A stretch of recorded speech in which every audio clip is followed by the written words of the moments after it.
Get good gas mileage at a good price. But not to worry about us, we've already been caught. have you seen any Delicate sauce.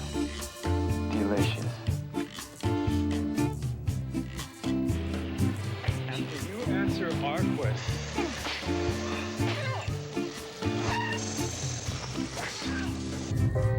Golden Valley, the only microwave. Do you know? Confucius say nuggets of wisdom are never as tasty as these.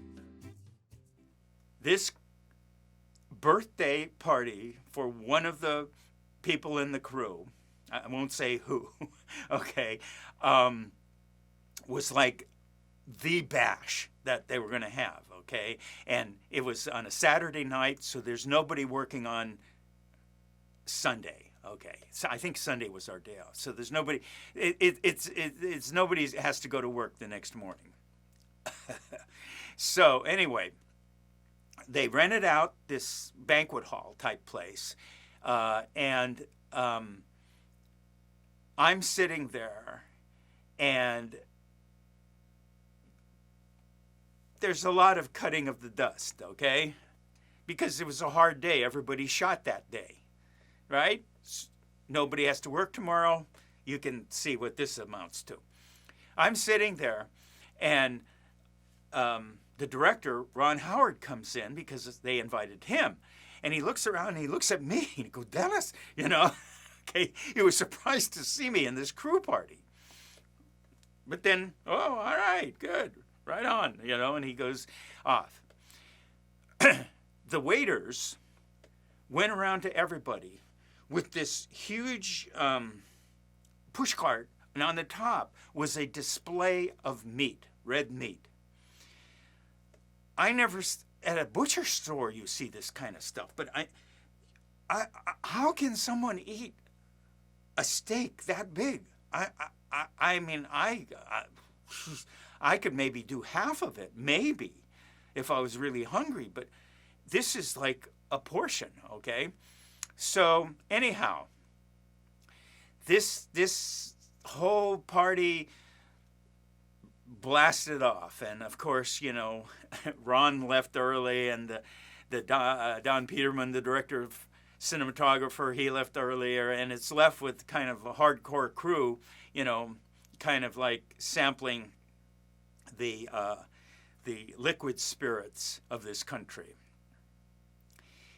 More and more people got worn away, and I don't drink anymore. I haven't had a drink in 32 years. Someday we can talk about that. But I did what was called drank myself sober, okay? Which is a lie. I mean, there's no such a thing. But I mean, I was still standing, and the birthday party subject had, on his day off, a 6 a.m. tee-off time at the golf course. What would be that morning? I remember at the end of the party, his wife, whom he brought with on the shoot, some of the top people, they can bring their wives. He brought his wife, and she took one arm and I took the other arm. And the two of us got him back to the hotel. And you know what? I found out he made his tee-off time at 6 a.m. So the only thing more notorious than this are the buses, like the crew bus, that takes you back from location at the end of the day back to the hotel. What is the crew bus? The Notorious crew bus. Okay. Let's say that we're on location, and let's say that it's a half-hour ride from location. Well, that's pretty close. Let's say it's 45 minutes from the location. Everybody gets on the bus. The bus takes us back to the hotel where we're staying. The actors are taken back in the actor bus, or many times, because we get wrapped at different times, it's more like a van, probably, okay, a large van that seats 6 people or whatever, and then they bring the actors back in that. The crew, they have a bus. And that ride, that 45-minute ride from wrapping the shoot location, putting away all the equipment, everything else, and now it's time off, it's your time, and back to the hotel, is one of the most notorious rides in a movie. I never got invited on that, and I look upon that as a fate that is good, okay? I made some friends with some kind of wild guys on that crew, okay? Just great guys. And they would teach me about the lighting or the dolly, pushing the dolly, stuff like that, okay? Guys that push the dollies, you know, are huge, right? With the camera operators on it. Camera operators are usually either very tall or they're like that, right? Have that huge camera on you. Anyhow, let's just say they have a 45-minute blowout. And when I say blowout, I mean the dam bursts, okay? And this one friend of mine, I told one time he was laying on the floor in a bus and he was chugging, you know, this bottle.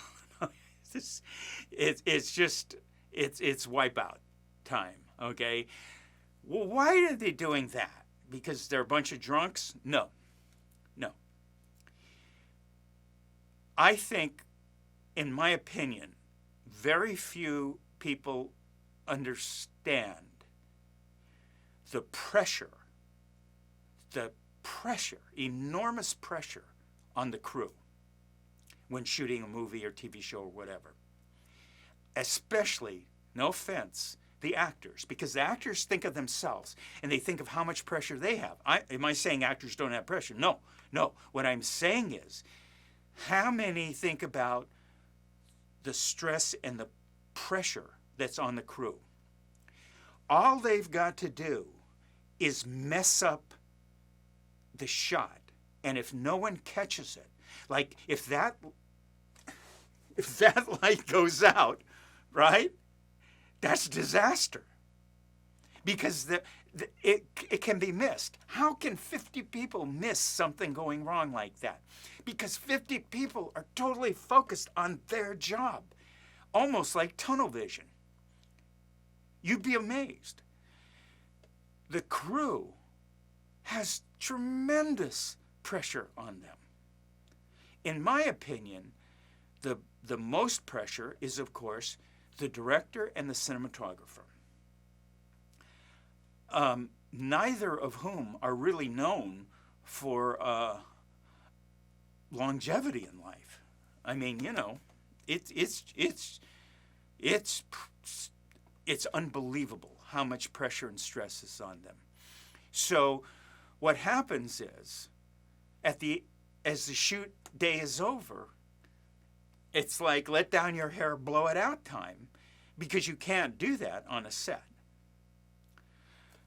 I think if you think about it, okay, if the sound person misses something, if the lighting person misses something, if the makeup and wardrobe, if the camera's out of focus, it's just everybody has this huge amount of responsibility and stress. And your reputation depends on your last picture. But anyway, that's our little Argentina shoot story there. And shooting on location is always more difficult than shooting in a studio.